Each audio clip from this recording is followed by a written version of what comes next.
So, good evening, everyone. I hope you all are well. It's a really very tough time, hot and humid. उम्मीद है सब लोग आप लोग अच्छे होंगे, स्वस्थ होंगे। और फाइनली हम लोग को आज फिनिश करना है क्रोमोसोमल डिसऑर्डर, है ना?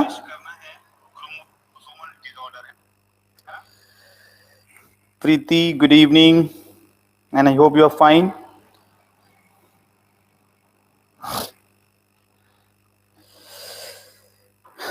बच्चे बहुत धीरे धीरे आ रहे हैं, इट्स नॉट गुड। टाइम के इंपॉर्टेंस को समझिए। So how your study Preeti? पीछे के टॉपिक सारे तैयार कर लिए आपने? जेनेटिक डिसऑर्डर जो हम लोगों ने डिस्कस किया था, मेंडेलियन डिसऑर्डर। मेंडेलियन डिसऑर्डर में हम लोगों ने प्रीवियस क्लास में डिस्कस किया alkaptonuria, sickle cell anaemia, colour blindness, और I hope today we have to discuss thalassaemia, है ना? Am I right? Abhishek good evening, Komal good evening, Rahul good evening. तो आज हम लोग को नेक्स्ट डिसऑर्डर्स डिस्कस करने हैं थैलेसीमिया के बारे में, है ना? Which is a qualitative disorder. लिखिएगा, स्टार्ट करें और should we have to wait for 1 or 2 minutes. Should we start today's class? चलिए स्टार्ट करते हैं। नेक्स्ट जो है हमारा आज का genetic disorder thalassaemia.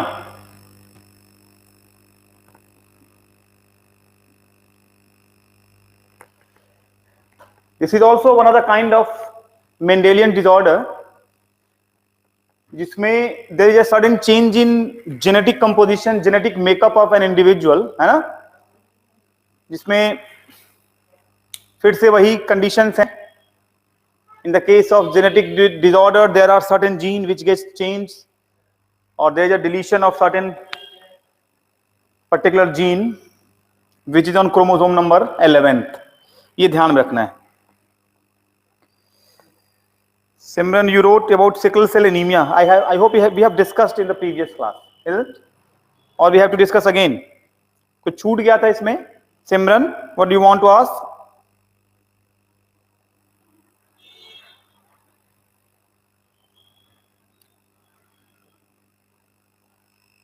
Should we start sickle cell anemia today? What you want to say?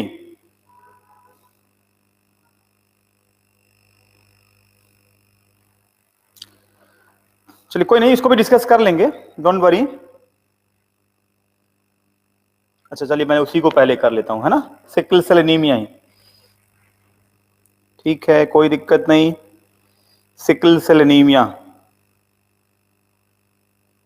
चलिए ठीक है, उसी को करते हैं, डोंट वरी। फिर इसको डिस्कस कर लेंगे उसके बाद, है ना? थैलेसीमिया को उसके बाद डिस्कस कर लेंगे। वैसे आई हैव डिस्कस दैट, लेकिन अगर if you need you people इसको दोबारा करा दूं मैं, कोई इश्यू नहीं। देखिए, सिकल सेल एनीमिया, है ना? Sickle cell anaemia. देखिए सिकल, भाई नॉर्मल जो हमारा ब्लड है, जो आरबीसी है, उसका जो शेप होता है वो है biconcave, and the shape of that cell is something this, ठीक है? Biconcave RBC, biconcave RBC of mammal, mammals, ठीक? अब ये नॉर्मल शेप है हमारा सेल का, आरबीसी का। तो due to mutation,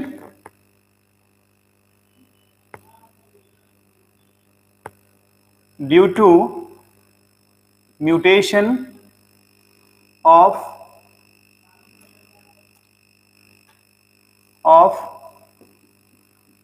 sixth position of hemoglobin molecule, the sickle cell, जो हमारा बाइकॉनकेव शेप था वो कैसा हो गया, सिकल सेल स्ट्रक्चर हो गया शेप, ठीक है। And this is what the abnormality. मैं फिर से समझाऊं आपको, जो नॉर्मल हमारा ब्लड है उसका जो शेप है आरबीसी का वो है biconcave, it seems to be like this, right. But there is a mutation of the sixth position in a haemoglobin. अब कैसे होगा अभी हम डिस्कस करेंगे उसको, बायोमोलिकुलर जो उसका प्रॉपर्टी है कि how that structure changes and why its shape become different, right. मतलब why the shape of biconcave of RBC turns into sickle cell, so it is just because of the mutation of sixth position of hemoglobin molecule, ठीक है। और इसके कारण ये shape हमारा transform हो रहा है बाइकॉनकेव से सिकल सेल शेप। अब लिखेंगे इसमें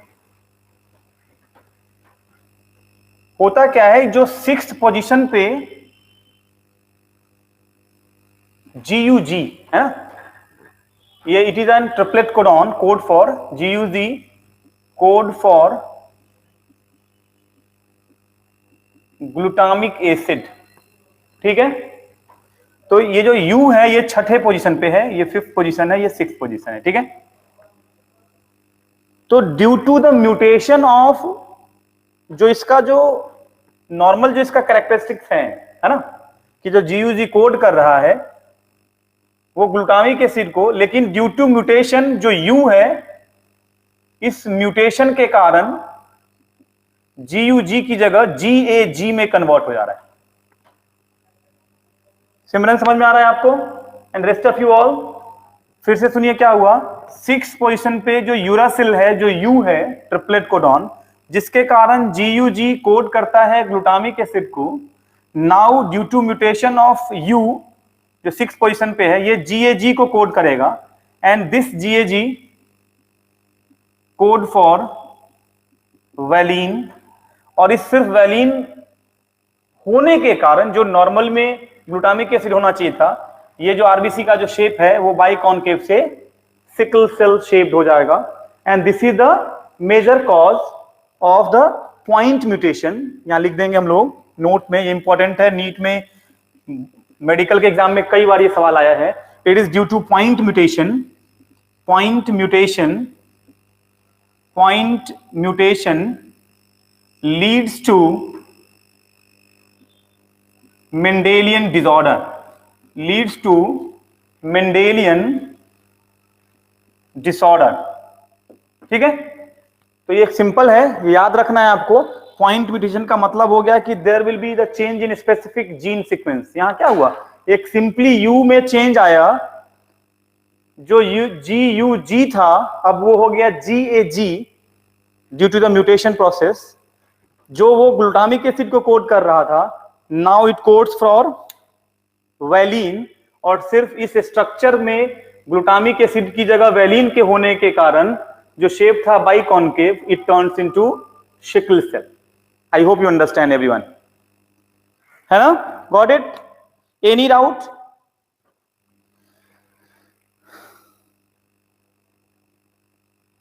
थोड़ा बड़ा लिखें, चलिए ठीक है, थोड़ा बड़ा लिख देंगे, है ना। इसको मैं बड़ा कर देता हूं फिर से।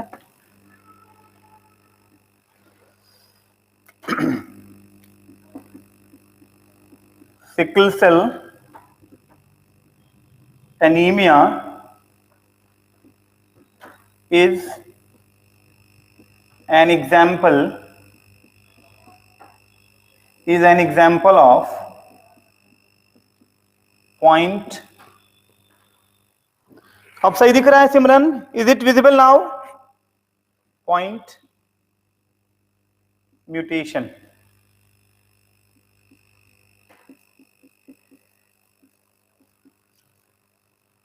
In this disorder,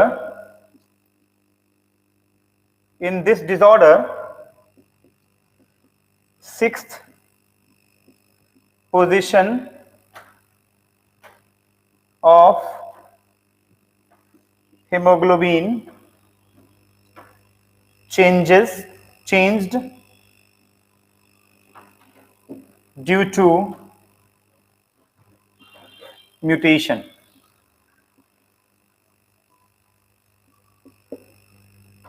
ठीक है, ब्रैकेट में मैं यहीं पे लिख दे रहा हूं, आपको समझ में आएगा.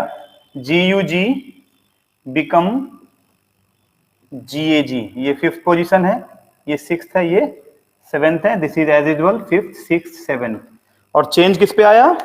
चेंज हुआ हमारा 6th पोजीशन पे. That need to remember. अब विजिबल है? अब तो विजिबल है सबको? कॉपी कर लीजिए.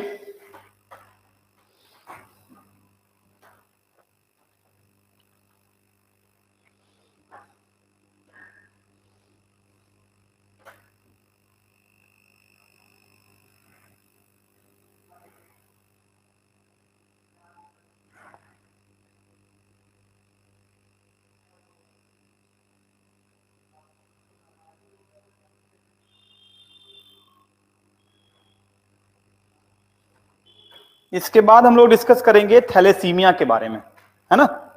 सो कॉपी कर लीजिए, नोटेड डाउन हो जाए तो बिल्कुल रिस्पॉन्ड करिए, so that I will erase and I will move further for next disorder, but that is sickle cell anaemia.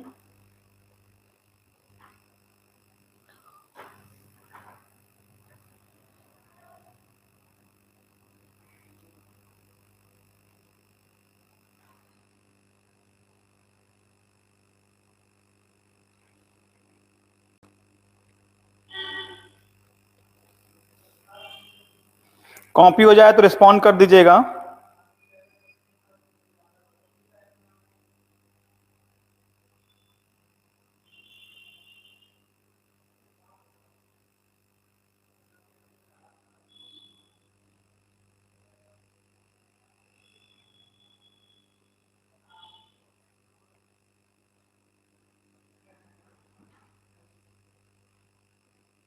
Okay, done. Next heading लिखिए थैलेसीमिया. नेक्स्ट हेडिंग लिखेंगे थैलेसीमिया. इसमें किसी को कोई डाउट नहीं ना? ओके, नेक्स्ट हेडिंग लिखिए thalassaemia.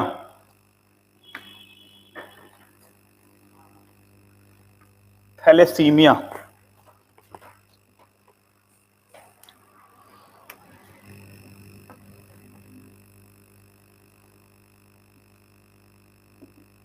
Thalassaemia.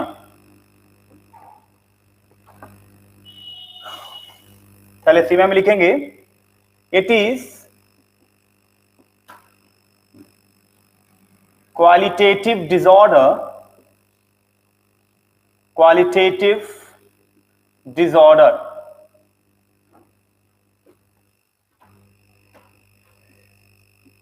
11th chromosome is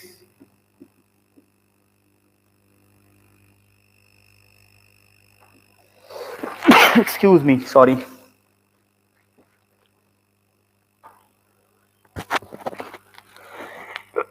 Sorry, excuse me. 11th chromosome is affected in deceased person.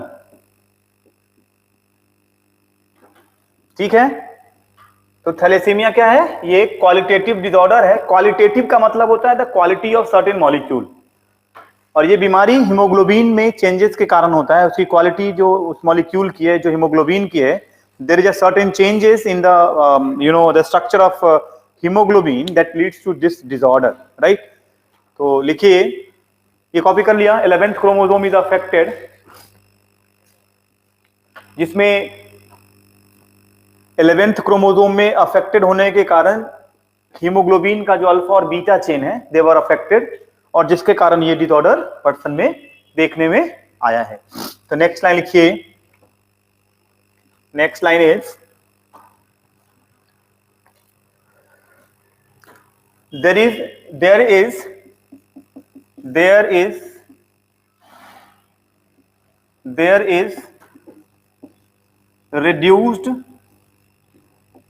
there is reduced synthesis of alpha and beta chain of hemoglobin. Hb is a symbol for hemoglobin. ठीक है, तो जो amount of haemoglobin है उसमें बदलाव आ गया, जो जितना बनना चाहिए था वो ना बन रहा है, नहीं बना, जिसके कारण the person is suffered from thalassaemia.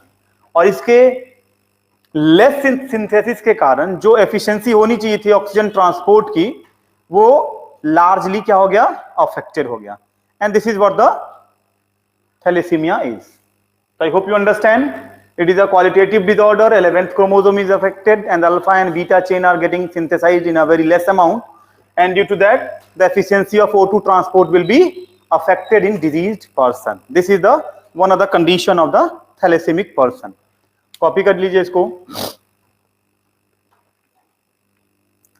इसके बाद है हमारा क्रोमोसोमल डिसऑर्डर। कॉपी कर लीजिए।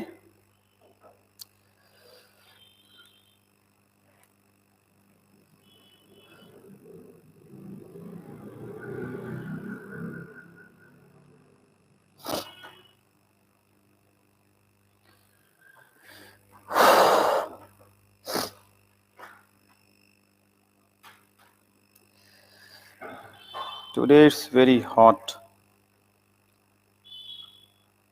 लिख लिया। इसके बाद लिखिएगा क्रोमोसोमल डिसऑर्डर। नेक्स्ट इसी के नीचे लिख दे रहा हूं, अभी है स्पेस, एक तो डिस्कस कर ही सकते हैं। नेक्स्ट है हमारा क्रोमोसोमल डिसऑर्डर। अब इसमें क्या है, अभी जो टॉपिक हम लोगों ने डिस्कस किया था, the Mendelian disorder, in that disorder there is a change in particular gene sequence. मतलब लिविंग सिस्टम में या ऑर्गेनिज्म में पर्टिकुलर जीन में होने वाले चेंजेस के कारण that disorder occur, the person is said to be diseased. यहां क्या होगा, there is a change in whole chromosome number. मतलब जो अफेक्टेड इंडिविजुअल होगा, दे मे हैव इधर वन मोर और two more chromosome than the normal individual, या उस पर्सन में वन और two less chromosome number in the diseased person और डिजीज्ड इंडिविजुअल। अगर हम एक एग्जांपल बताएं सिंपल, हम लोगों में कितने क्रोमोसोम्स होते हैं, 46, right? And if the person is affected with a chromosomal disorder, तो दे मस्ट हैव इधर 47, 48 और 45।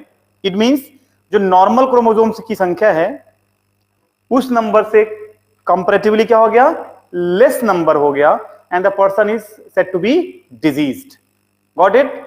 तो chromosomal disorder is disorder related to the change in number of chromosome. लिख दीजिए, इट रिप्रेजेंट्स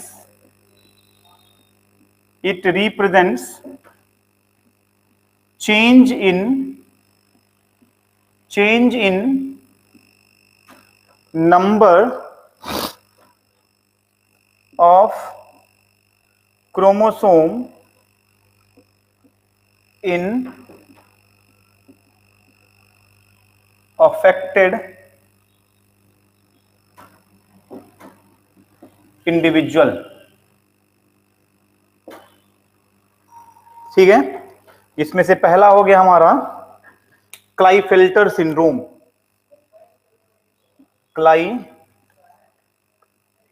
ठीक है, लिखेंगे क्लाइनफेल्टर सिंड्रोम। चार हैं, टर्नर सिंड्रोम, क्लाइफेल्टर सिंड्रोम, है ना, क्लाइने होगा, है ना, साइंटिस्ट, ये जो पर्सन थे जिसमें पहली बार क्लाइनेफेल्टर सिंड्रोम, KLINEFELTR, क्लाइनेफेल्टर सिंड्रोम। ठीक है, इसमें चार पढ़ना है हम लोग को, क्लाइनफेल्टर, टर्नर, डाउन, एक तीन ही पढ़ना है क्लास 12th में। पोस्ट ग्रेजुएशन में बच्चे पढ़ते हैं चार के बारे में। ठीक है, तो लिख लीजिए इसमें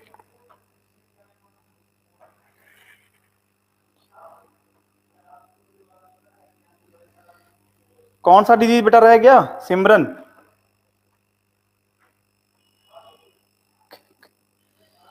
ऐप डिस्कस ना, फिनाइल केटोन्यूरिया डिस्कस कर लिया हमने, मेंडेलियन डिसऑर्डर डिस्कस कर, आपका थैलेसीमिया हो गया, आपका फिर सिकल सेल एनीमिया हो गया, हीमोफीलिया हो गया, कलर ब्लाइंडनेस हो गया, ये करा तो दिया। Simran anything left? कौन सा छूट गया जरा बताइए मुझे। And Preeti what you want to repeat, to be repeated, क्या चाहिए आपको दोबारा रिपीट करना?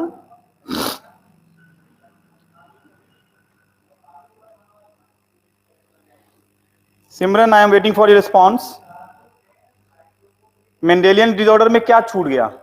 हम लोगों ने फर्स्ट लेक्चर जो भी डिस्कस की थी प्रीवियस वाले में, उसमें कलर ब्लाइंडनेस पढ़ा, हीमोफीलिया पढ़ा, ठीक है, उसके बाद हीमोफीलिया हो गया, कलर ब्लाइंडनेस हो गया, एंड अल्केप्टोन्यूरिया पढ़ा, एंड सिस्टिक फाइब्रोसिस पढ़ी, ठीक है। No no no no sir, will you are writing no sir, what no? Please write the name of disease what I have not taught. See, sometimes na I am taking many classes regularly in the different batch, so it might be I might be confused that I have already taught you people. So don't be मतलब परेशान होने वाली बात नहीं है ऐसा, आप बस बताओ मुझे कि कौन सा रह गया है।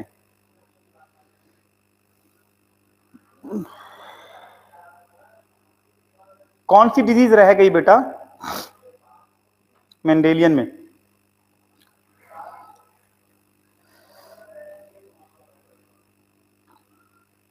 I am waiting for your response. Cystic fibrosis है? ये पढ़ा दिया है बेटा, आई होप। नहीं पढ़ा है आप लोग को? अच्छा चलिए फिर पढ़ा दे रहा हूं, आई होप। लेकिन पढ़ाया है मैंने शायद आप लोगों को। Is this Hindi medium batch और English medium batch? Please repeat, is this Hindi medium batch और English medium? Please tell. I guess it is English medium ना?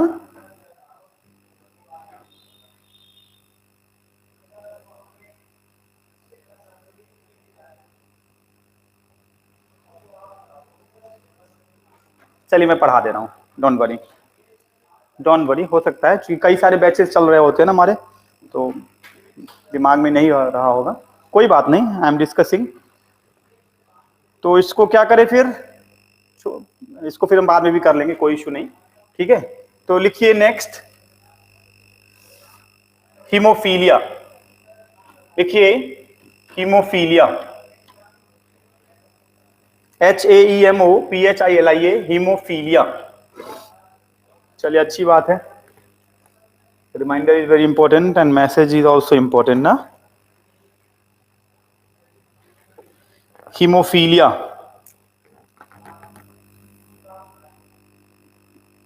हीमोफीलिया, ठीक है। Also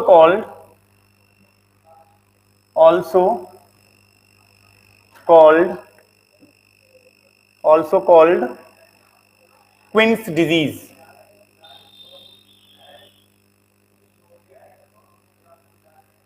quince disease,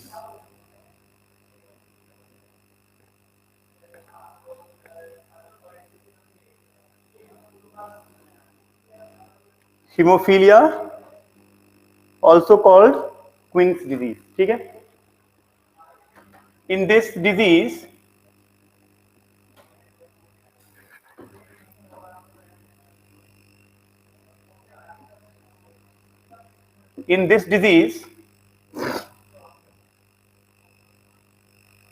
affected person,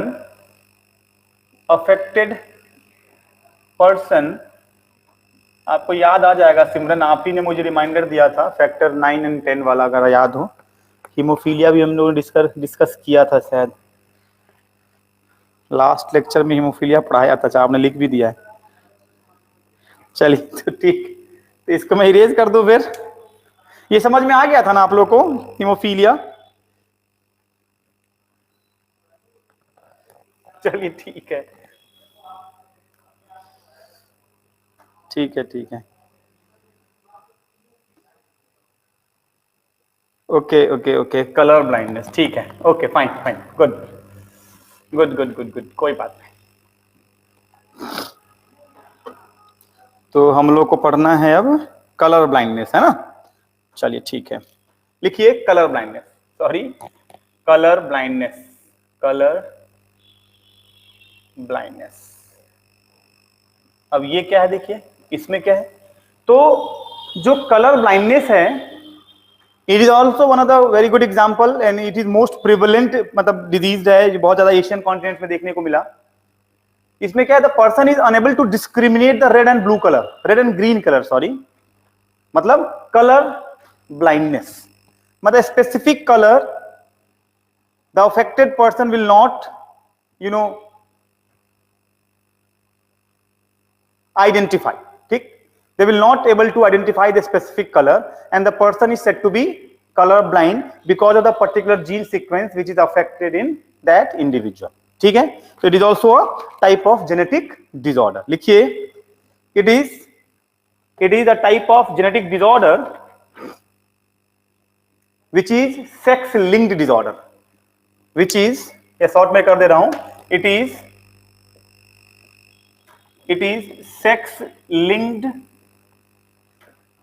sex linked disorder.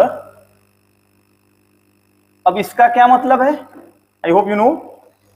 लेकिन मैं बता दूं, इसका मतलब यह है कि the person who is colour blind और the disease colour blindness is always carries through the X और XY क्रोमोसोम। मतलब यहां पे सेक्स क्रोमोसोम जो है वो रिस्पॉन्सिबल है, वही जीन, उसी क्रोमोसोम का पर्टिकुलर जीन अफेक्टेड है जो सेक्स क्रोमोसोम्स पे पाया गया, and that gene are, since that gene are sex linked, that's why this disorder और this disease is said to be as sex linked disorder. ठीक है, it is a sex linked disorder in which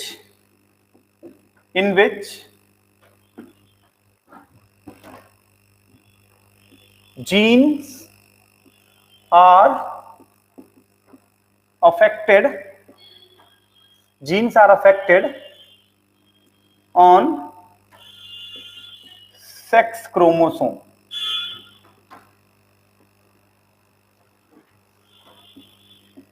In this disease, females are carrier. In this disease, females are carrier. अब इसका क्या मतलब है? Why it is said to be that females are carrier? क्यों कह रहे हैं फीमेल कैरियर है?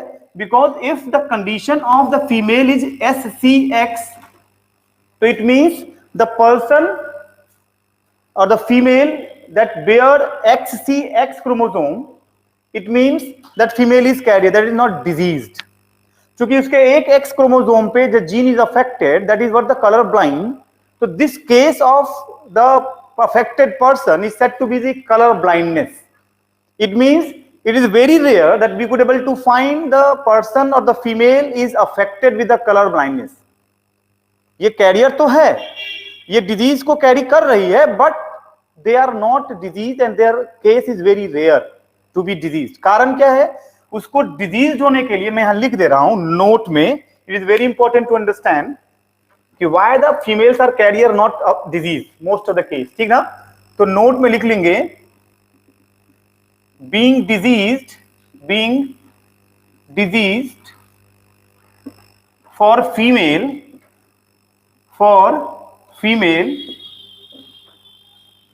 chromosome must be XCXC. मतलब क्या? दोनों ही क्रोमोसोम पे कलर ब्लाइंड जीन का कंडीशन दिखना चाहिए, होना चाहिए, then only the female will be diseased, which is the rarest case. ठीक है, तो being diseased for female chromosome must be XCXC bearing conditions, right? And I hope you understand. कोई doubt किसी को इसमें? कोई डाउट? अब अगर हम यहां केस देखें, पेडिग्री एनालिसिस में देखेंगे, तो इसमें हम यहां लिख सकते हैं the carrier female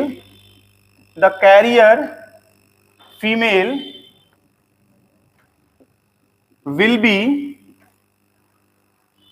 responsible for producing diseased offspring. अब वो कैसे? ये देखिए, एक पेडिग्री है जिसमें हमारा जो केस बन रहा है पेडिग्री एनालिसिस में, फीमेल इज XC जो कैरियर है ना, इसकी शादी हो रही है मेल हेल्दी पर्सन से XY से, मतलब ये कैरियर है, ये हेल्दी है, हेल्दी का मतलब अनअफेक्टेड, ठीक है, तो so don't be confuse, right. अब जब इन दोनों का क्रॉस हो रहा है, इन दोनों की शादी हो रही है, तो आप जरा यहां देखिए, ये X और Y प्रोड्यूस कर रहा है, यहां X कलर ब्लाइंड और X नॉर्मल प्रोड्यूस कर रहा है, और जब हम इन दोनों को क्रॉस करते हैं तो what we would able to understand and we just see, जो कंडीशन बन रहा है इसमें एक जो मेल ऑफस्प्रिंग है वो क्या है, डिजीज्ड है, and I hope you understand, ठीक ना।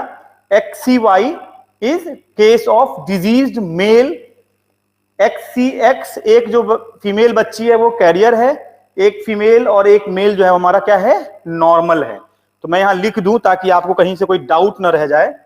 इस केस में 1 female carrier, 1 male diseased, 1 male and 1 female is healthy, and I hope you understand, right? इसमें कोई डाउट किसी को? तो this is the case of colour blindness. Copy करिए, समझ में आ गया सबको? सिमरन, अभिषेक, राहुल, प्रीति, स्टिल सम डाउट?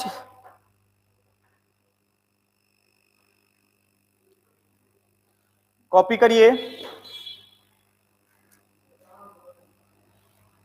बड़ा यूनिक केस है इसमें 4 इंडिविजुअल, कैरियर भी है, हेल्दी भी है और डिजीज भी है, दोनों ही मेल और female partner.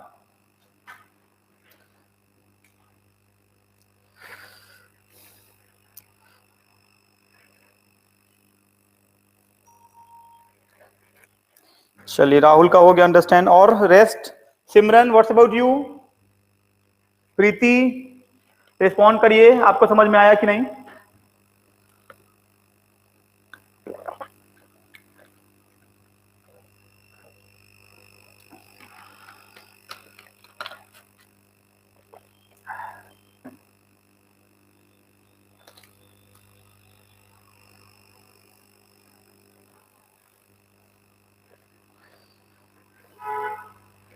Simran, Preeti, I am waiting for your response.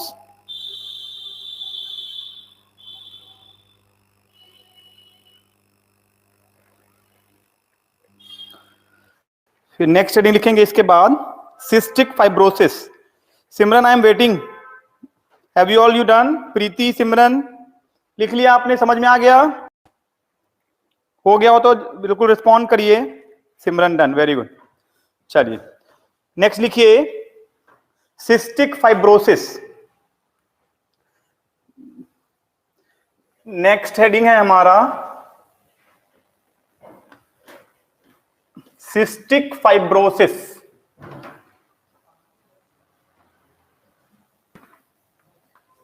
Cystic fibrosis copy कर लीजिए। अब इसमें क्या होता है, इसमें ये बहुत ही 2 लाइन का इसमें स्टेटमेंट है।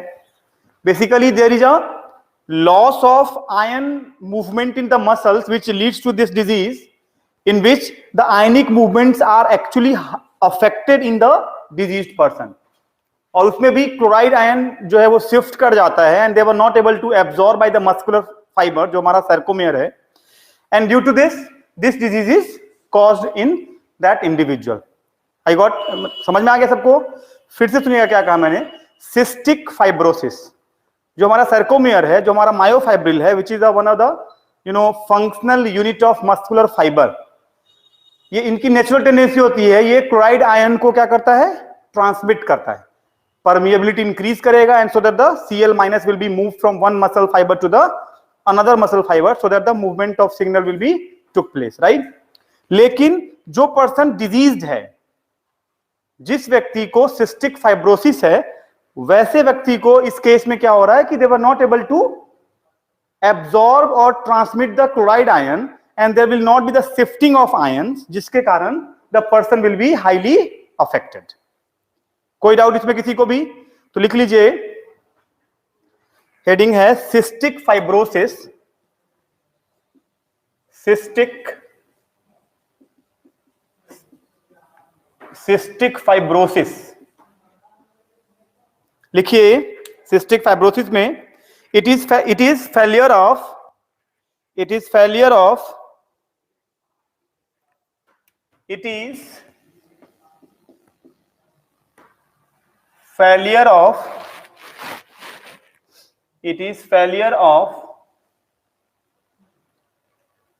chloride ion transfer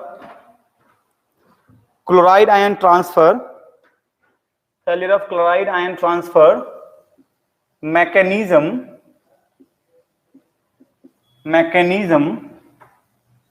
through muscle fibers.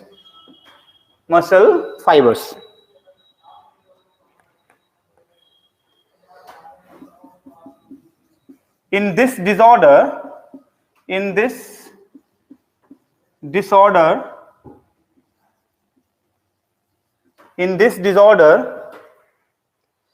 chromosome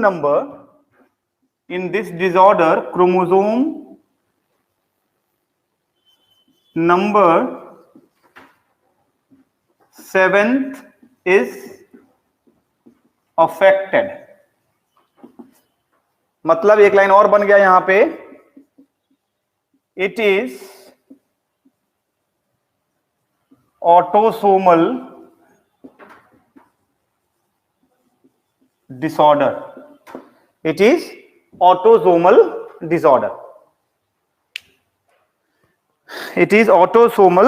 disorder.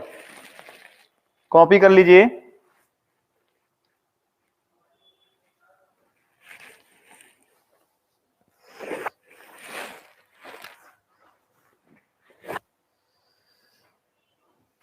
And the last one will be phenylketonuria,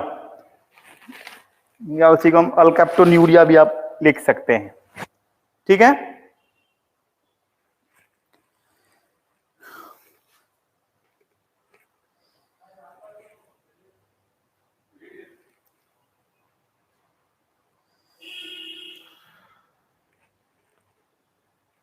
done.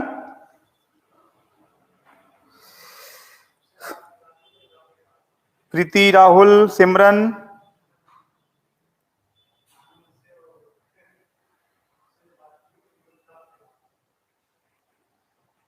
is it clear now?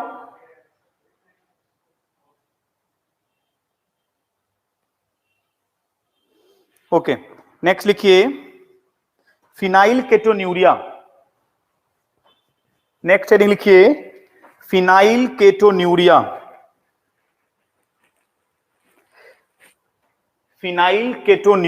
इसी में लिख दे रहा हूं, है ना. फिनाइलकेटोन्यूरिया, ये भी हमारा जो है वो क्या है, ऑटोसोमल डिसऑर्डर है. Autosomal disorder. ठीक. फिर हमारा जो क्रोमोसोम नंबर 11th है, लिखेंगे नॉट 11th 12th होगा, लिखेंगे chromosome number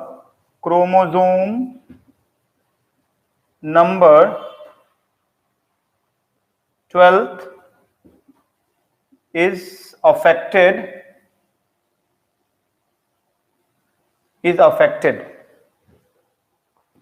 chromosome number 12th is affected. इसमें बेसिकली होता क्या है कि एक एंजाइम है फिनाइल हाइड्रोक्सिलेज, है ना. फिनाइल एलानिन हाइड्रोक्सिलेज लिखेंगे. affected person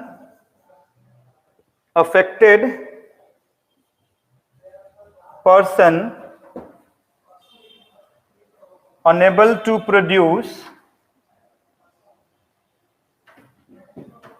produce an enzyme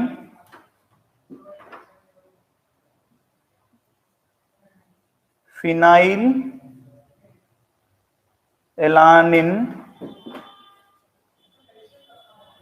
hydroxylase।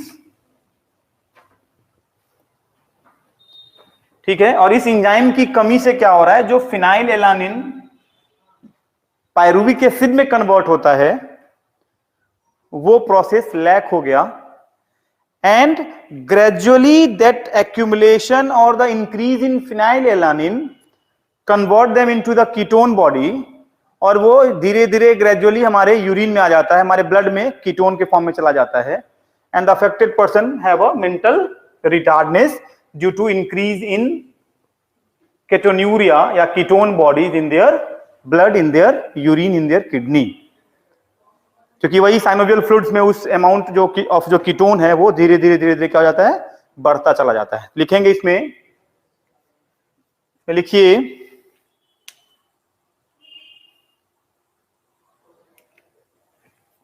affected individual convert phenylalanine into tyrosine. affected individual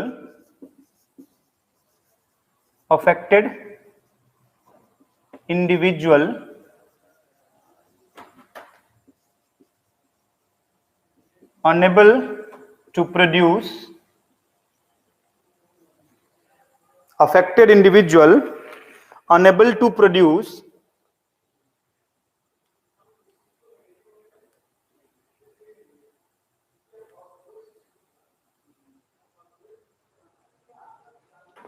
समझ में आ रहा? टू हॉट, बहुत दिक्कत है आज, उमस भी बहुत है।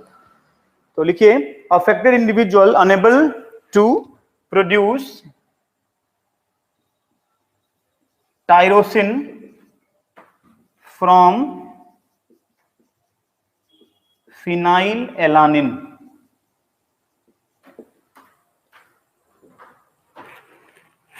Enable to produce phenylalanine, मैं मिटा ऊपर ही लिख दे रहा हूं इसके बाद, है ना। और चूंकि ये टायरोसिन में कन्वर्ट नहीं हो पाया तो ये फिनाइल एलानिन का क्या हो रहा है, बॉडी में एक्यूमुलेशन हो रहा है, वो ब्रेन में जो साइनोवियल फ्लूइड है वहां उसका एक्यूमुलेशन बढ़ता चल जा रहा है, ठीक है, and it leads to mental retardness.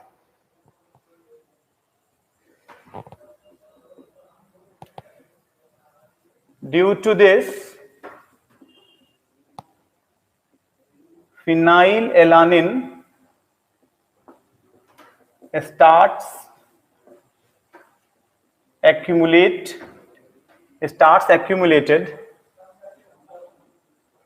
in CSF that causes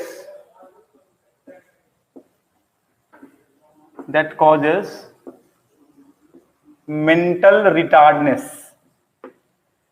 ठीक है, अब चूंकि टायरोसिन में कन्वर्ट हो नहीं रहा, वो एंजाइम है नहीं बॉडी में, और जब एंजाइम नहीं है तो फिनाइल एलानिन बढ़ता चला गया हमारे सिस्टम में, अफेक्टेड इंडिविजुअल के सिस्टम में, और फर्दर वही फिनाइल एलानिन जो है मेंटल रिटार्डनेस का मेजर कॉज बन जाता है। ठीक है, लिख लीजिए।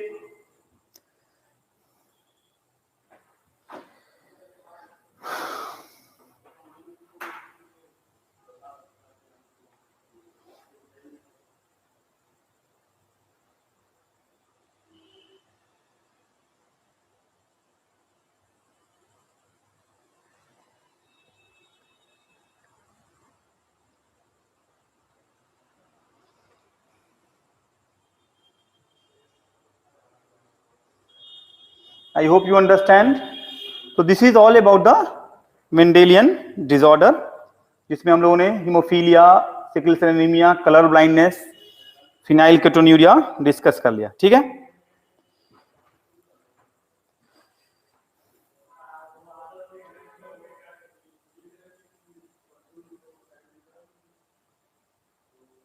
so note it down all of you.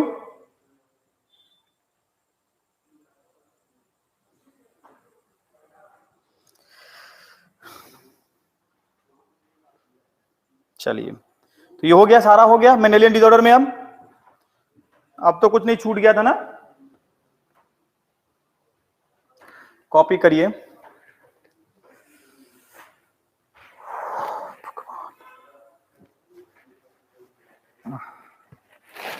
This is all about the global warming, है ना, high rise in temperature of the universe.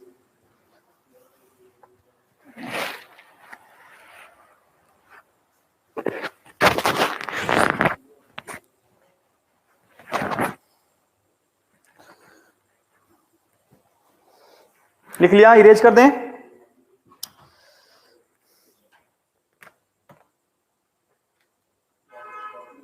Okay, done, very good.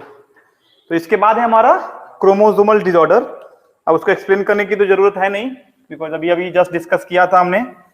तो the disease that is due to the change in number of chromosome, chromosomes number के change होने के कारण जो बीमारी हो रही है, जो डिसऑर्डर हो रही है, वो हमारा क्या है, क्रोमोसोमल डिसऑर्डर। ठीक है ना। तो दिस इज, अब इसमें पहला है हमारा, है ना, डाउन सिंड्रोम से शुरू करते हैं इस बार। Down syndrome, Down syndrome actually एक पर्सन थे जिसमें लैंगडन डाउन, है ना, इनमें चूंकि पहली बार ये डिसऑर्डर देखा गया, and the person was sterile, जिसमें there is a lack of chromosome, जिसको हम लोग कह सकते हैं, वैसे it is not feasible to say monosomy, हाँ, लेकिन we can say there is a lack of one single chromosome, जो non disjunction of X chromosomes के कारण हुआ था, and the person has the X0 chromosomes. ठीक है, तो लिखिए, it is the case of trisomy, it is the case of trisomy. याद आ रहा है ना, याद आ रहा है सिमरन, व्हाट इज ट्राइसोमी?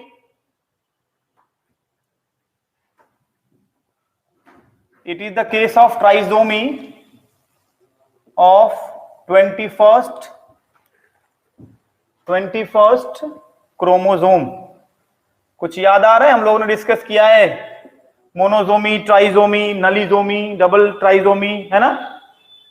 तो it is the case of trisomy of 21st chromosome. ठीक है, इसमें एक एडिशनल क्रोमोसोम से ऐड हो जाते हैं। ठीक है,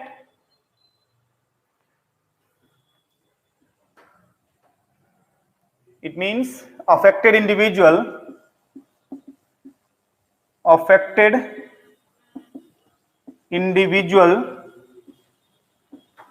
has 47 chromosome, affected individual has 47 chromosome. फिर नेक्स्ट लाइन लिखेंगे,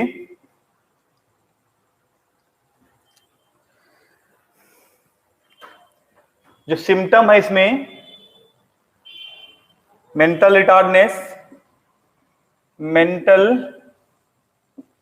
रिटार्डनेस, प्रोट्रूड टंग, प्रोट्रूड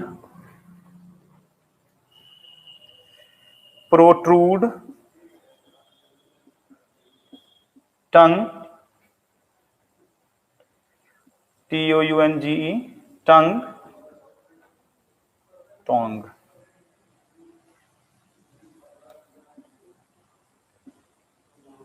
कॉमा,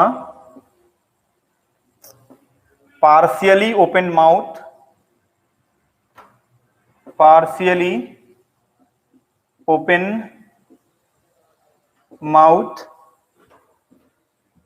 ठीक, क्रीज इन पाम।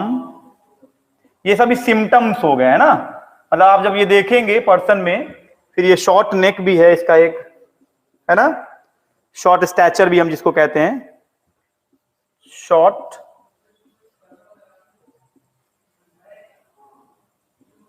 स्टैचर। तो this is what the down syndrome. Copy करिए, ये क्वेश्चन रहता है नीट में, तो आप इसको ध्यान में रख सकते हैं। ठीक है,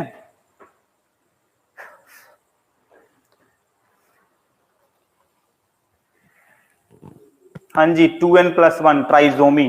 चल लिख दूं मैं ना, 2n+1 ट्राइजोमी।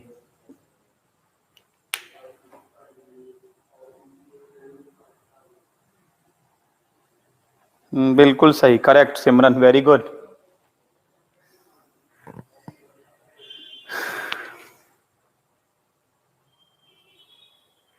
इसके बाद लिखेंगे, ऐसो कॉपी कर लीजिए, फिर आगे बढ़ते हैं।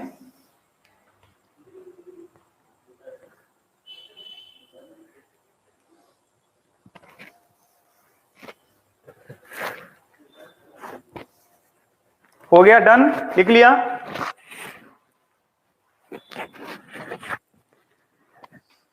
हो गया, कॉपी कर लिया। फिर नेक्स्ट लिखिए टर्नर सिंड्रोम। रिप्लाई करिए, आई am waiting for your reply. Copy हो गया हो तो मैं रीएज करूं। नेक्स्ट हमारा है टर्नर सिंड्रोम।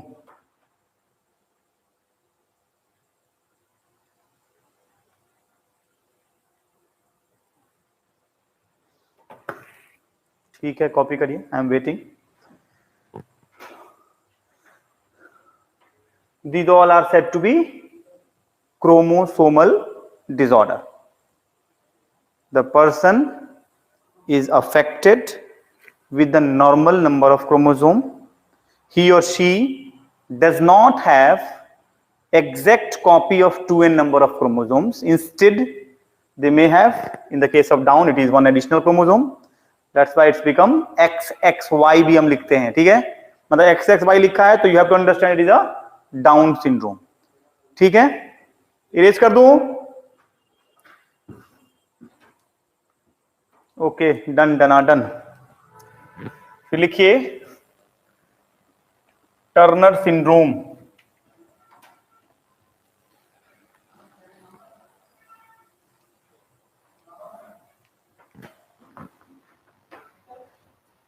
नेक्स्ट लिखेंगे Turner syndrome,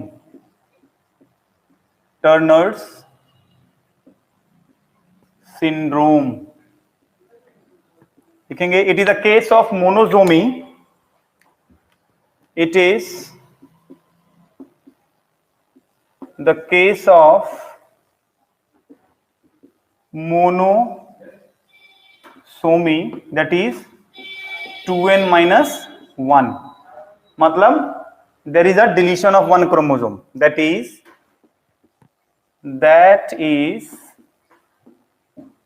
one less chromosome,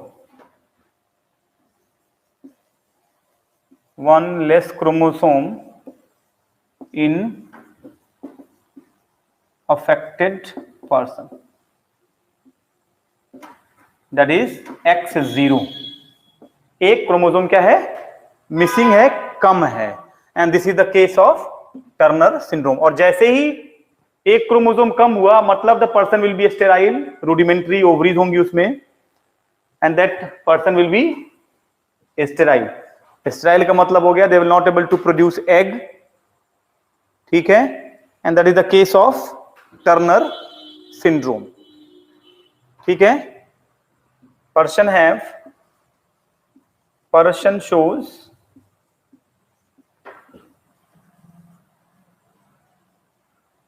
following symptoms।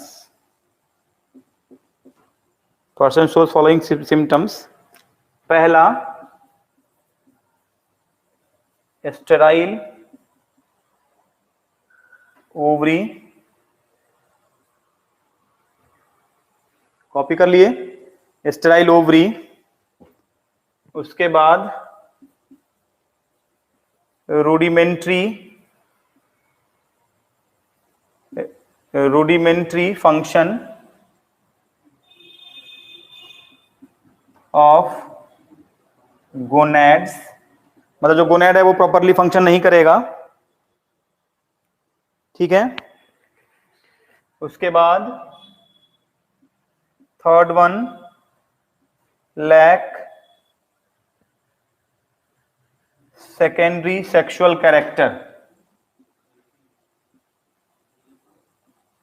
ये जो गोनैड लिखा है इसका मतलब ये हुआ कि the part that secretes hormone, तो जो हार्मोनल फंक्शन है वो गोनैड में नहीं हो रहा है। स्टेराइल का मतलब हो गया कि वो एग नहीं बनाएगी, ओवरी में एग नहीं बनेगा, मेंस्ट्रुअल साइकिल नहीं होगा, तभी यहाँ वर्ड लिखा है स्टेराइल। और यहाँ गोनैड इसीलिए लिखा रूडिमेंट्री, चूंकि जो ओवरी जो है हार्मोन सिक्रीट करती हैं, sex hormone secondary sexual characters के ग्रोथ के लिए, डेवलपमेंट के लिए, वो भी नहीं बन रहा है, जिसके कारण there is a lack of secondary sexual character. ठीक है, कॉपी करिए इसको भी। नंबर ऑफ क्रोमोसोम ध्यान में रखना है, 45 47 किस केस में हो रहा है ना, किस में ट्राइसोमी है, जहां बढ़ रहा है वो ट्राइसोमी है, जहां घट रहा है वो मोनोसोमी है, ये याद रखना है।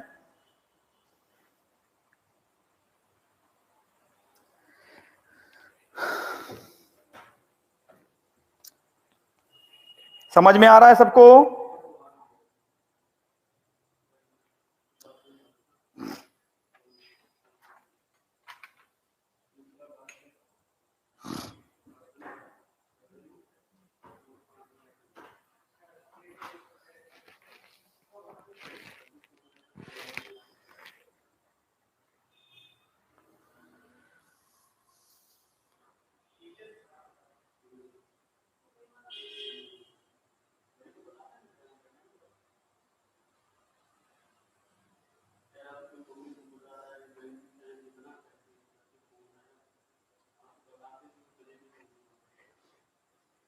कॉपी हो जाए फिर बताइए, फिर आगे फर्दर करेंगे। इसके बाद है हमारा क्लाइनेफेल्टर सिंड्रोम, वो भी ट्राइसोमी का एग्जांपल है। One additional chromosomes are there, मतलब दो हमारे सिलेबस में हो गए ट्राइसोमी वाले केस, और एक हो गया हमारा मोनोसोमी का केस, वो ध्यान में रखना है। मोनोसोमी में हमारा डाउन सिंड्रोम, ये आपका क्या कहते हैं, टर्नर सिंड्रोम हो गया, और Down and Klinefelter syndromes are the example of trisomy. तो ये समझ में आ गया सबको? Any doubt? ये क्लियर हो गया?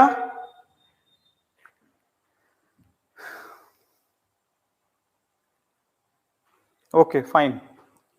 नेक्स्ट हेडिंग लिखेंगे क्लाइनेफेल्टर सिंड्रोम।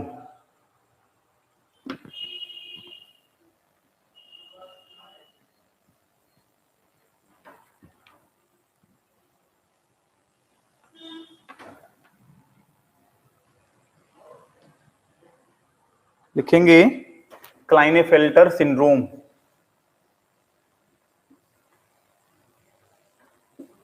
क्लाइनेफेल्टर सिंड्रोम देखिए, it is also example of, it is also an example of, also an example of trisomy, bracket में 2n+1। it is also an example of trisomy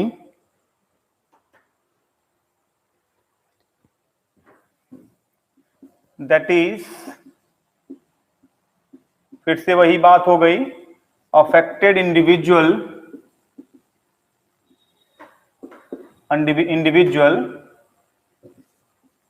shows 47 chromosome, bracket में XXY। Affected individual में कितने होंगे? एक additional chromosome हो गए, and that will be said to be as a 47 chromosome. It means there is a case of trisomy, that is a diploid number of chromosome have one more additional chromosome due to mutation. Got it?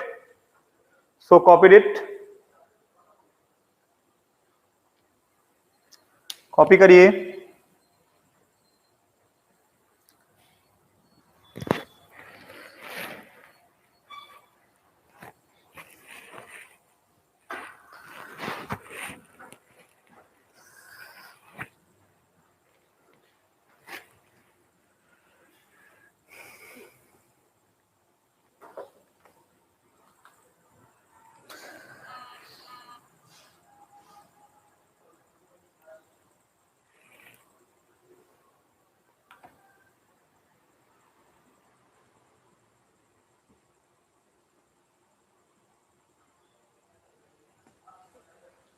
अब देखिए यहां क्या हुआ कि there is a additional chromosome x. अब इसके कारण क्या हो गया, individual will show, individual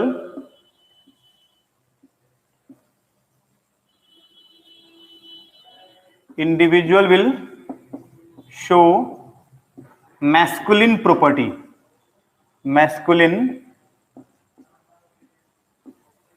property, person is sterile, चूंकि एक एडिशनल क्रोमोसोम है तो again the person is sterile. ठीक है,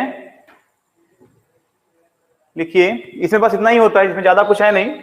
जितने भी डाउन सिंड्रोम या जितने भी क्रोमोसोमल डिसऑर्डर वाले इंडिविजुअल्स हैं, they all lakhs, they don't have the sterility and they don't have a productivity, they cannot produce, they are basically impotent, they are basically sterile individuals। ठीक है, कॉपी कर लीजिए।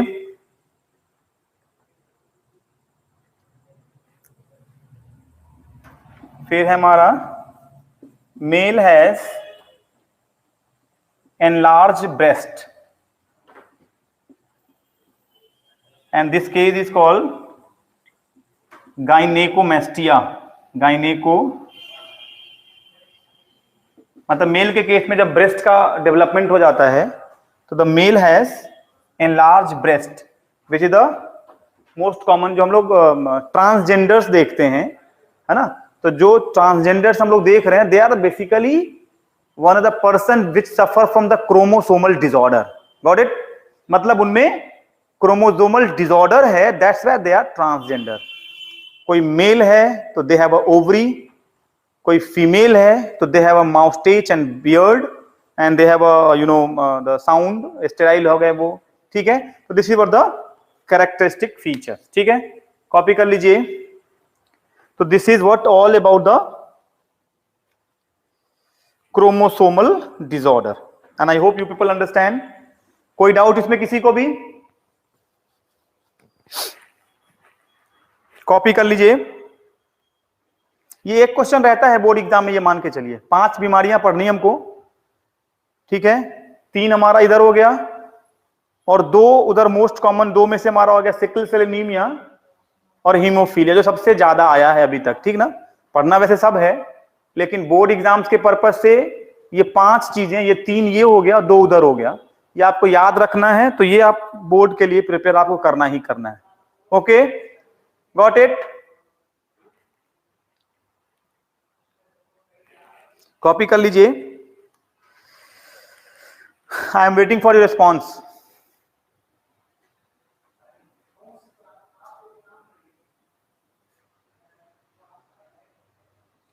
Okay Simran, done. Now we have to discuss pedigree analysis और pedigree chart. ठीक है, erase करते हैं इसको फिर।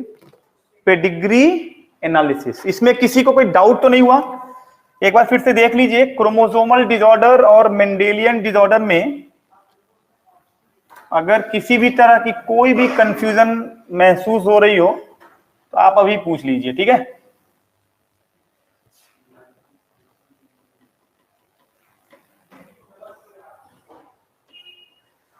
कोई भी डाउट है तो आप पूछिए, आई एम वेटिंग।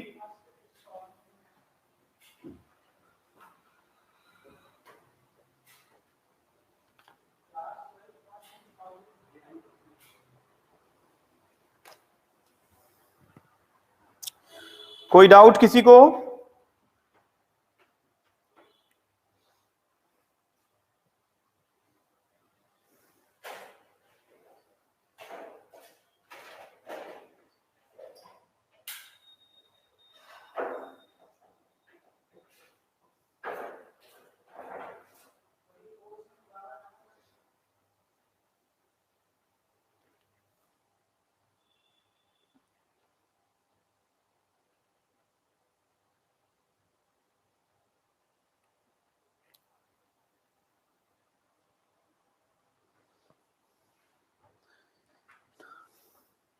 चलिए कोई डाउट नहीं।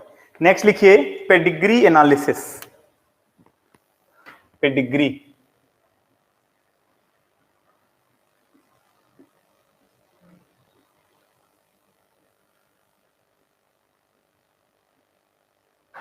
पेडिग्री एनालिसिस, ठीक है, लिखिए हेडिंग पेडिग्री एनालिसिस। अब ये है क्या, व्हाट इज दिस? तो basically the pedigree analysis represent the ancestral history, मतलब एक जनरेशन से ऊपर what are the different condition of the offspring, the ancestors, forefather, far forefathers के बारे में जानना, या we have to know the characteristic of the next generation, मतलब future generation we can say, right. तो ये चीज समझना है इसमें। In this pedigree analysis we will discuss the chart form में हम उस पेडिग्री को अंडरस्टैंड करेंगे, आइडेंटिफाई करेंगे। शेप में क्रॉस द स्क्वायर शेप है, ओवल शेप है, तो वो किसको रिप्रेजेंट करता है हम उसकी बात करेंगे। This is NCERT book. और आपकी जानकारी के लिए हमारे ऐप पे बुक को भी डाल दिया गया, NCERT books PDF files, you can download from there and you can take advantage of that. If the people don't have your the NCERT books, you can download from there, ठीक है। NCERT book डाल दी गई है app पे, वहां से आप उसको ले सकते हैं। तो लिखेंगे पेडिग्री एनालिसिस, लिखेंगे it help us to know ancestral history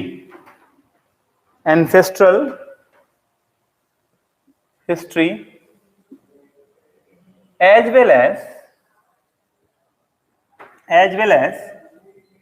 it helps us to know ancestral history as well as future तो it राहुल क्या हो गया, नेट खत्म हो गया। History as well as about next generation.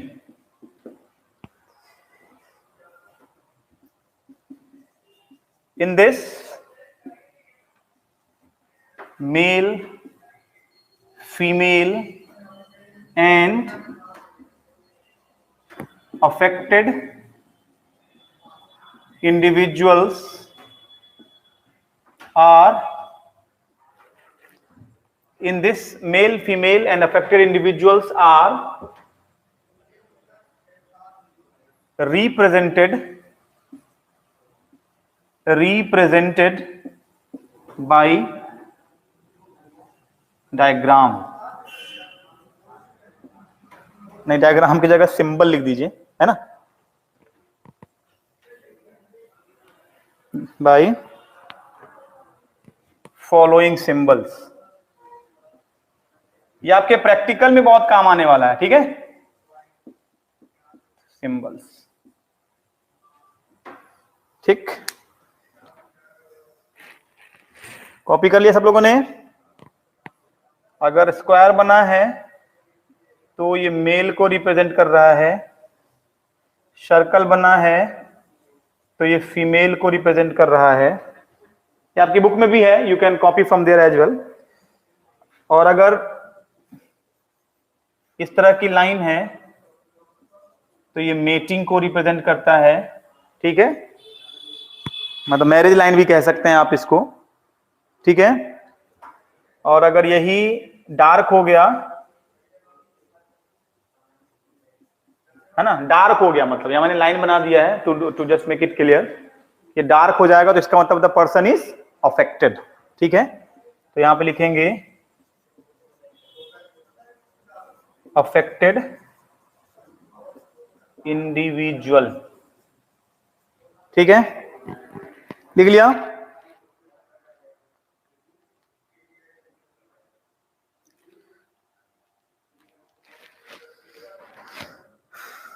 और अगर इस तरह से लिखा है तो लिखेंगे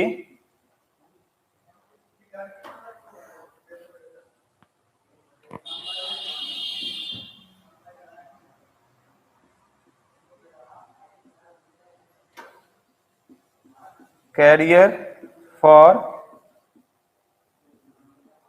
सेक्स लिंक्ड डिसऑर्डर।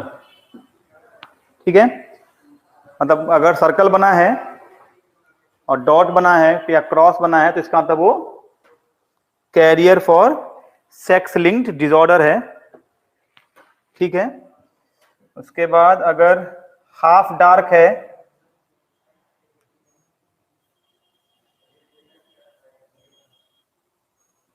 तो हेट्रोजाइगस।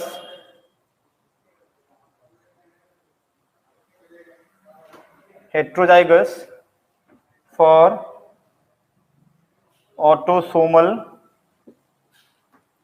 डिसऑर्डर। ठीक है, मतलब अगर सर्कल है और डार्क लाइट आधी आधी डार्क आधी लाइट है,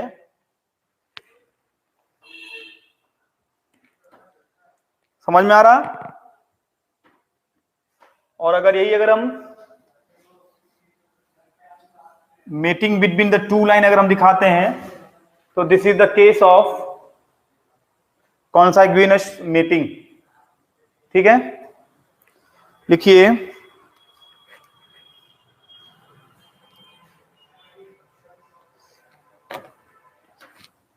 इट इज कॉन्साग्यूइनस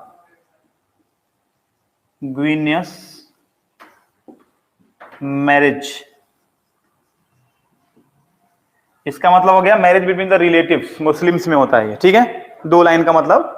तो this is were the pedigree chart that help us to identify the nature offspring in the generation to generation. ठीक है, मतलब इससे हमें आइडेंटिफाई करने में आसानी हो जाती है।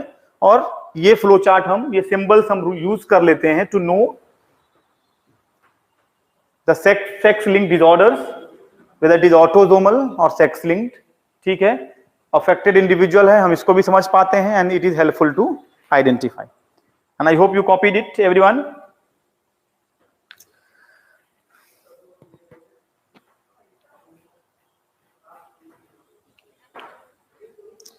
और वही अगर ये रेक्टेंगल अगर कुछ इस तरह का हो जाएगा तो इसका मतलब हो गया सेक्स इज अनस्पेसिफाइड, मतलब ट्रांसजेंडर।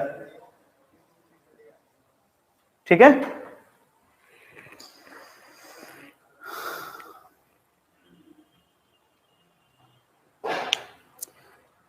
कॉपी कर लिया सबने?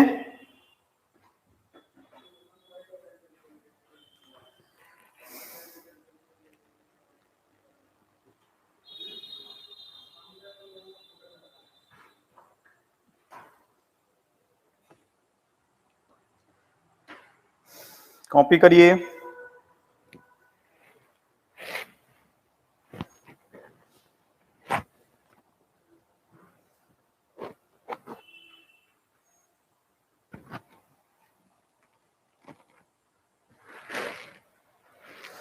कॉपी हो जाए तो बता दीजिएगा।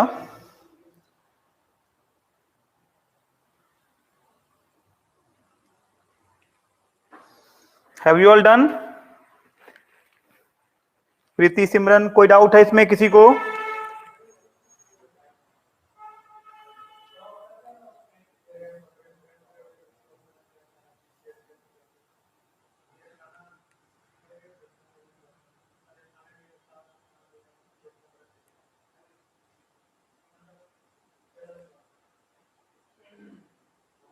चलिए, वेरी गुड। तो this is all about your pedigree analysis. अब एक बार चेक कर लीजिए, इससे यहां तक कहीं कुछ ऐसा कुछ तो नहीं है जो आपको लग रहा हो कि इसको दोबारा समझने की जरूरत है? अगर है तो पूछ लीजिए।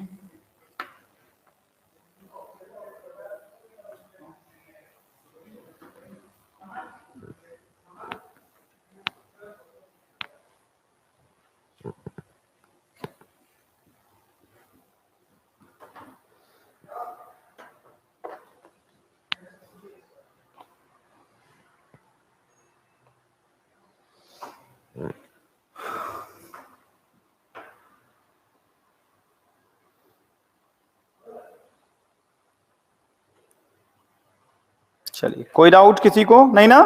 Very good. फिर नेक्स्ट लिखिए हेडिंग लिंकेज ग्रुप, हेडिंग है लिंकेज ग्रुप।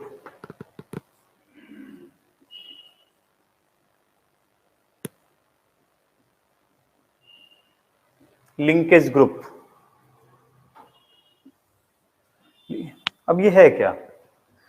तो जो हैप्लॉइड सेट ऑफ क्रोमोसोम्स में हम जब बात करते हैं, उसके बारे में जब हम बात करते हैं हैप्लॉइड सेट के बारे में, तो उसको हम लोग लिंकेज कहते हैं। मतलब number of chromosome of haploid set of number of the individual is called its linkage group.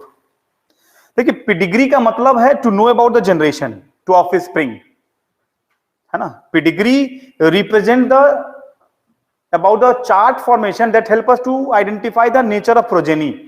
जैसे हम लोग क्रॉस, जैसे हम ट्री बनाते हैं ना, पेडिग्री ट्री भी कह सकते हैं इसको हम, कि जैसे हम लोग मेंशन करते हैं लाइकवाइज कि आपने ये दिखाया क्रॉस, अब क्रॉस दिखाया तो there will be the possibilities कि जो इंडिविजुअल्स प्रोड्यूस हो रहे हैं इससे, तो इसका ये मतलब हो गया इस पेडिग्री का, this is also the pedigree, कि एक फैमिली है जिसमें दोनों नॉर्मल है। अगर मैंने इसको अफेक्टेड दिखा दिया फीमेल को, तो मेल एंड फीमेल, मतलब this is female, this is male, एक फैमिली है जिसके 3 बच्चे हैं।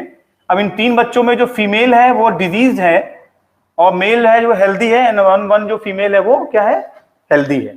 तो दिस शो द पेडिग्री, ठीक है। मतलब it help us to identify the nature of progeny, मतलब हम एक जनरेशन से दूसरे जनरेशन में कैसे ट्रांसफर हो रहा है, हम उसको एक पेडिग्री के फॉर्म में, एक हम फ्लो चार्ट के फॉर्म में, एक हम द फैमिली ट्री के फॉर्म में हम उसको आइडेंटिफाई करते हैं। ठीक है सिमरन, समझ में आ गया? सिमरन क्लियर है?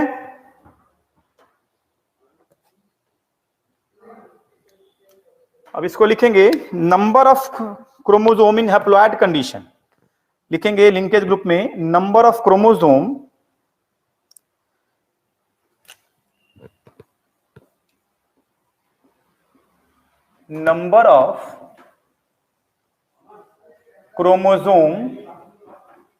in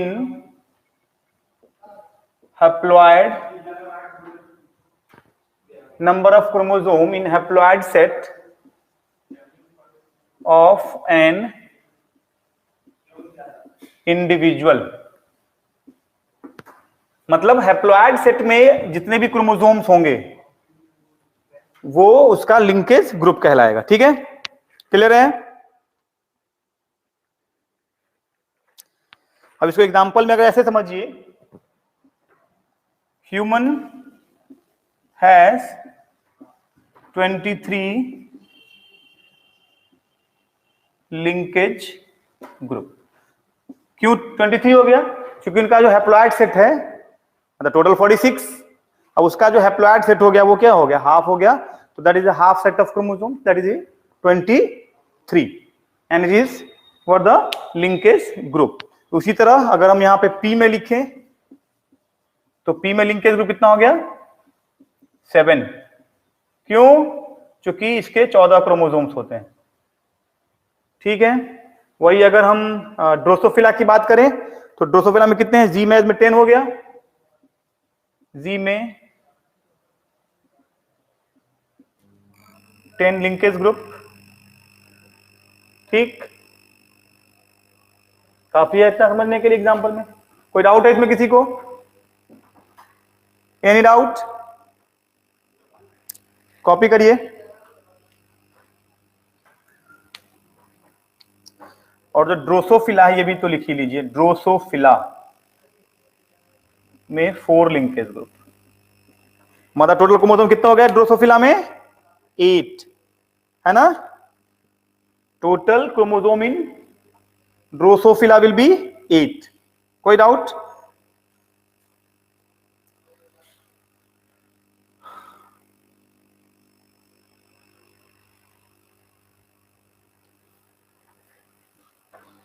अब तो कोई डाउट नहीं बच गया किसी को?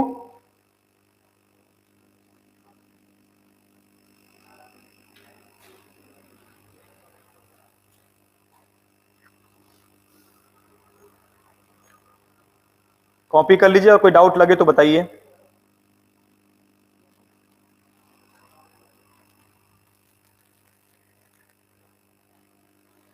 आई am waiting for response. Simran, Preeti, कोई डाउट किसी को?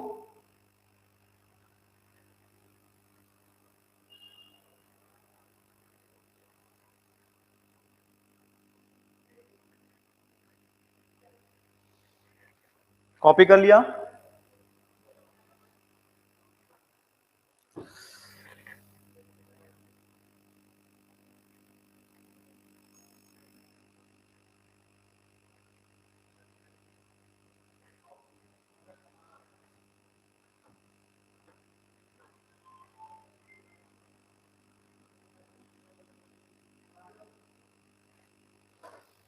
आई am waiting for response.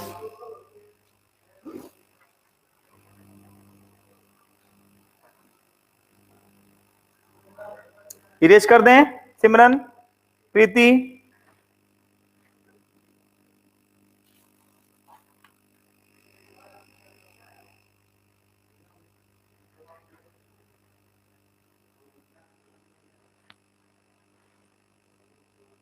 No doubt, very good.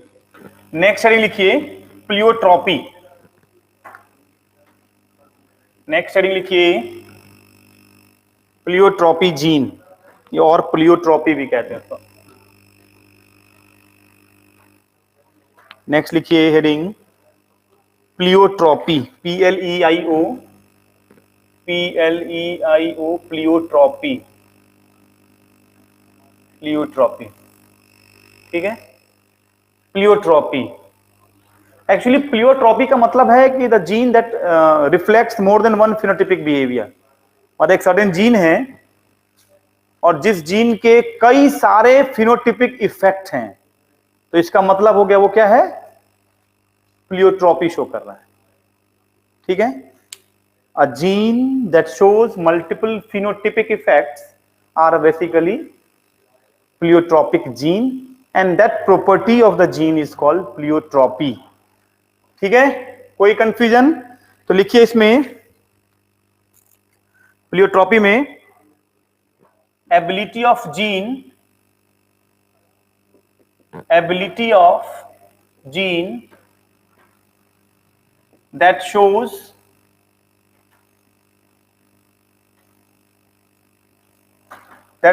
more than one effect, that shows more than one effect। मतलब वो जीन की एबिलिटी है जिसके कारण वो एक से ज्यादा फिनोटिपिक इफेक्ट शो करता है। तो that is what the pleiotropy. Done? देखिए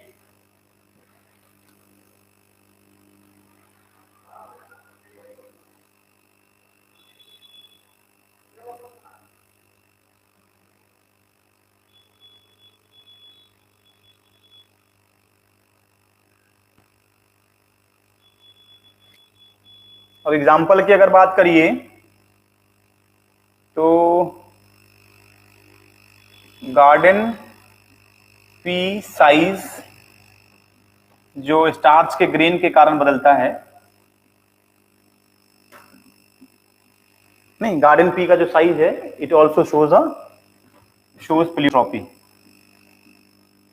शोन ड्यू टू प्लियोट्रॉपी। उसके बाद जो ड्रोसोफिला का आई कलर है, आई कलर ऑफ ड्रोसोफिला। ठीक, फिर इसके बाद मेज ग्रीन कलर, मेज green.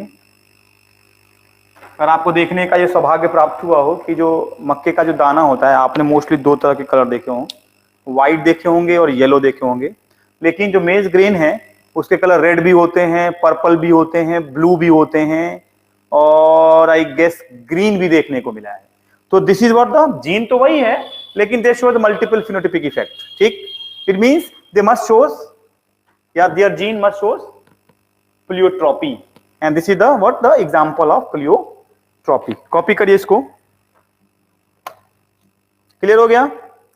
So this is all about your first chapter, and this is what the principle of inheritance and variation chapter हमारा आज आई गेस खत्म हो गया है।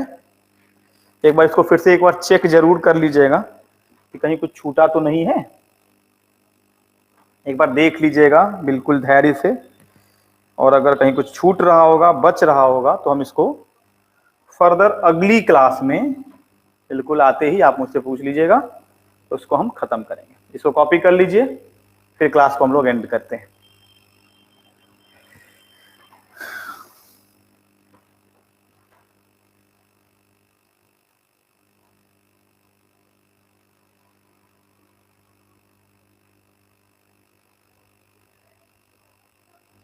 कॉपी कर लिया सबने?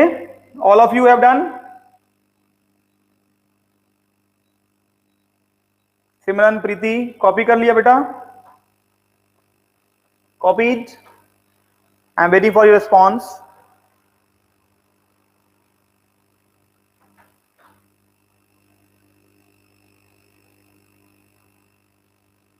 आई guess you have all done. Okay then, तो आज के लिए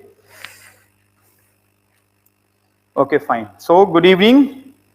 हम लोग फिर बाद में अगले टर्म में डिस्कस करेंगे। एक बार चेक कर लीजिएगा, फर्स्ट चैप्टर का हमारा आज ये खत्म हो गया पूरा, molecular basis of inheritance and variation. Further फिर हम, अगर कुछ छूट गया होगा आप बिल्कुल केयरफुली एक बार चेक जरूर कर लीजिएगा, ठीक है? चलिए bye bye, take care, be careful.